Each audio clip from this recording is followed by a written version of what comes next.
নিঝুমদুব বা হাতিয়াতে আমরা বেশ বড় দুটো মোটেল করছি। বাংলাদেশের যে চিহ্নিত যে পর্যটন এলাকাগুলো আছে এই এলাকাতে আমাদের ভ্রমণকে নিরাপদ, আনন্দময়, স্বাস্থ্যকর এবং সাশ্রয়ী, আমরা এই জিনিসটাকে নিরাপদ এবং আনন্দময় করার জন্য আপনারা জানেন যে আমরা একটা কোড অফ কন্ডাক্ট ডিক্লেয়ার করেছি, প্রণয়ন করেছি, যেখানে ট্যুরিজমের সাথে সংশ্লিষ্ট সকলকে ট্যুর অপারেটর থেকে শুরু করে হোটেল, মোটেল, রেস্টুরেন্ট, বাস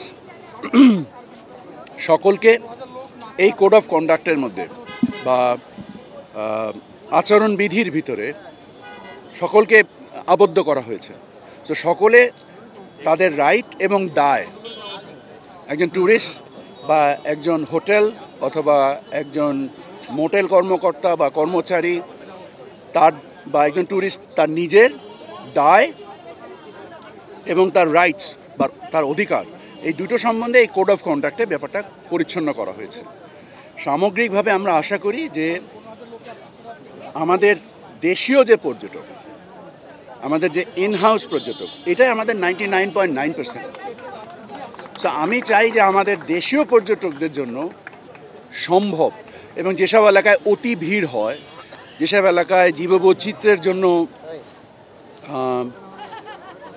রিস্ক তৈরি করে, আমরা রিস্ক অ্যাসেসমেন্টের ভিত্তিতে আমরা কোথাও ট্যুরিজম নিয়ন্ত্রণ করতে চাই।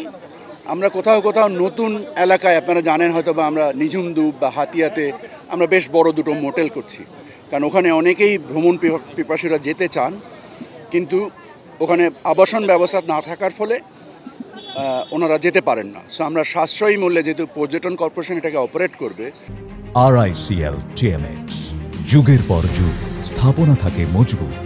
সো সাশ্রয়ী মূল্যে এইসব অঞ্চলে নতুন ক্ষেত্র আমরা তৈরি করছি। আমরা কিছুদিন আগে খানজাহান আলী ৬০ গম্বুজ মসজিদে ওখানে একটা মোটেল করেছি। আমরা লালমনিরহাটের ওখানে একটা মোটেল করতে যাচ্ছি। তো সামগ্রিকভাবে আমরা সক্ষমতা, আচরণবিধির মাধ্যমে দায় এবং অধিকার নিশ্চিত করা এবং নিরাপত্তা নিশ্চিত করার লক্ষ্যে আমরা কাজ করছি। আপনারা জানেন যে আমরা একটা মহাপরিকল্পনা বিগত সরকার তৈরি করেছিল। মূলত ভারতীয় একটি কনসালটেন্সি ফার্ম এই কাজটা করেন। আমাদের কাছে মনে হয়েছে এটাকে